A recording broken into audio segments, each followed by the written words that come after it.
Before the Knicks beat the San Antonio Spurs last night on ESPN, Adrian Wojnarowski was talking about the New York Knicks and the fact that he believes a big-time trade is coming. He talked about how the Knicks are just a top 4 team in the East, 4 to 6 range, and probably just a team that's going to lose in the round before the conference finals, and they need to go out and trade for a number 1 player to pair that guy alongside Jalen Brunson. You're watching Knicks Now by Chat Sports. I'm your host, Marshall Green. Let's dive into what Woj said on the jump last night. Quote, "At best, the Knicks are probably a second-round playoff team, but they are in position with 8 total first-round picks, 10 second-round picks, and all of their pick swaps to go out and do a big deal. Whether that's at the trade deadline, draft, or free agency, the next big players who either ask out or become available, I think the Knicks are in great position asset-wise to go get a true number 1 player. Jalen Brunson has been outstanding, but there's another level of star they need to get. They do have the assets to go and do it." I'm going to share my thoughts on what Woj had to say coming up in a second, but first I need to make sure you are subscribed to the channel because the trade rooms are starting to heat up. And if the Knicks make a move, we are going to make a video, and we're going to go live on the channel, and we're going to break it down better than anybody else on YouTube. So subscribe to Knicks Now for free videos every day. Woj is right that if a big player becomes available, if someone forces their way out, if someone asks for their out, they want to be traded, the Knicks, in my opinion, are at the top of the league alongside the Oklahoma City Thunder, the Utah Jazz, and the Brooklyn Nets when it comes to draft capital. Like he said, they have 8 tradable first-round picks, 10 tradable second-round picks, and they also have control of all of their own picks, but also they have control of other teams' first-round picks. 4 of those picks come in the 2024 NFL NBA draft, and they may have to roll over into next year or the year after. I think this Mavs pick is going to convey. This Wizards pick, probably not. There is a chance, though, and this Pistons pick will roll over into the future as well. So I'm expecting the Knicks to have 2 first-round picks in 2024 and multiple first-round picks in 2025, where they also own the Bucks' top 3 protected pick. Then, why do we continue to talk about Woj and the Knicks? One, because he's the most plugged-in reporter of the NBA right now. This is not even close. But also, he is plugged in with the Knicks. Adrian Wojnarowski is repped by CAA. If you don't know what CAA is, it is pretty much the top ownership of the New York Knicks. CAA is the Knicks. And it's almost like Leon Rose and Adrian Wojnarowski are buddies. It's almost like, well, it is like Worldwide Wes, who is at the top of the Knicks franchise when it comes to decision-making power, the first guy under Leon Rose. He actually used to be the agent for Adrian Wojnarowski. So there's a relationship there.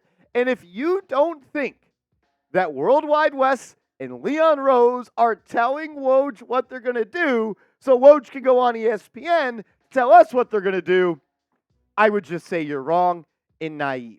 Woj is tapped in with the Knicks. He wouldn't say this stuff just to say it. We've all said it on this channel. That's why you subscribe. The Knicks are going to make a trade. Why? Because they potentially have 5 first-round picks in the next 2 years.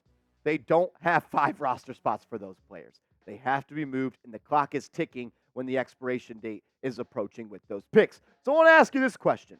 Do the Knicks make a big trade before the deadline? Woj said maybe it's before the deadline, maybe it's before the draft, maybe it's before free agency. But he believes a deal is coming. So do I. What do you think? Type Y for yes, type N for no.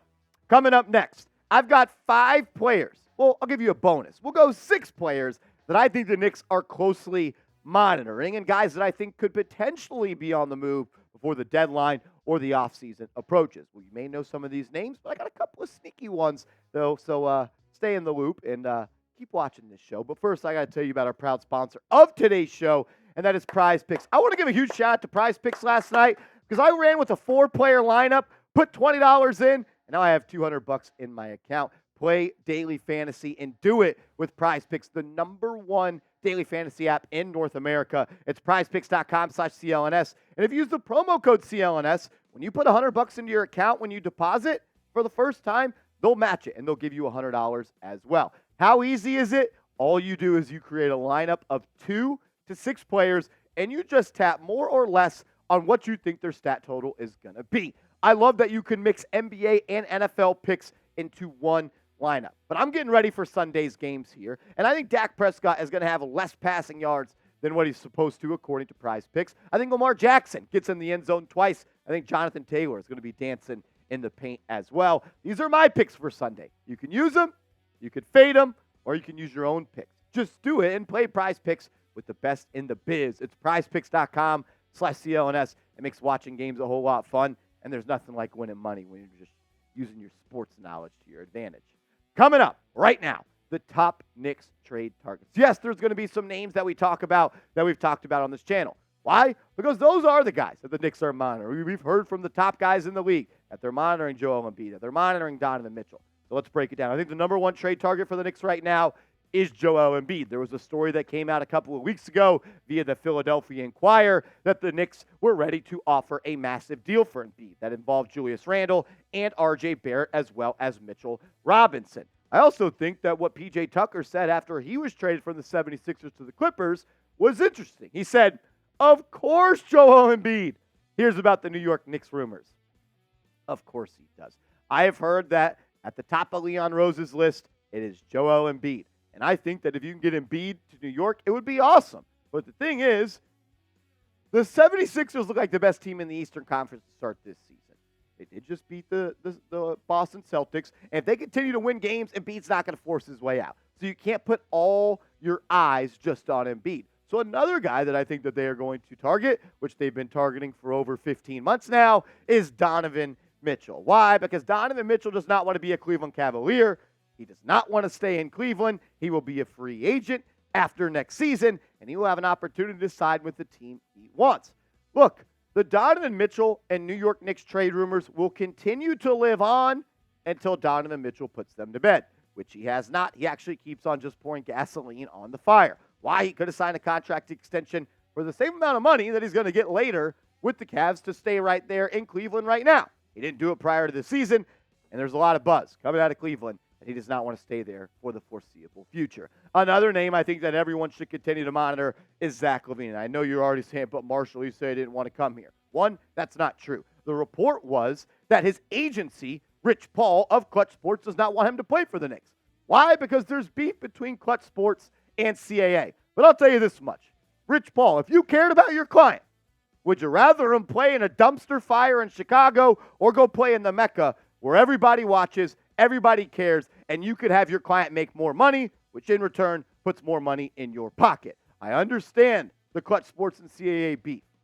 But from what I am hearing, it's not something to worry about. And if the Knicks actually do want to make a trade for Zach LaVine, they could easily go and do it. Another guy that is always going to be connected to the Knicks, what about Zion Williamson, former number 1 overall pick? He is a part of the CAA Mafia, and he is someone that the Knicks have been wanting to add to this roster since he came into the NBA. They also tried to potentially add him to the roster this past offseason. Reports came out a couple of weeks ago. The Knicks checked in on Zion Williamson this summer, and I have a feeling that they will continue to do so as long as he is not just locked into the future of New Orleans. A name that we've never talked about on this channel that I think could start to pick up some steam. What about the finisher? Lauri Markkanen. This is my sleeper idea of a trade for the New York Knicks. How long are the Jazz going to hold on to Lauri Markkanen, as they are clearly one of the worst teams in the NBA? We know Danny Ainge wants to trade for a lot of picks. Knicks have a lot of picks, but I do know this. It's still F Danny Ainge. If you want to get the FDAs in the chat, if you do, I know you're a real one, because that means you were tuning in the summer of 2022. Look, I also know this.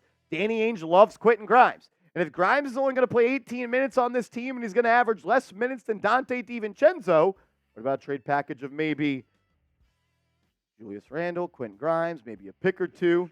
Maybe that could make it enough for Lauri Markkanen. Another guy I could see the Knicks trading for, obviously, is Karl Anthony Towns. Not the biggest fan of him, but I am going to keep my eyes on him, as there's been some buzz about him potentially being on the move. Let's focus in on these 5 guys, though, right here.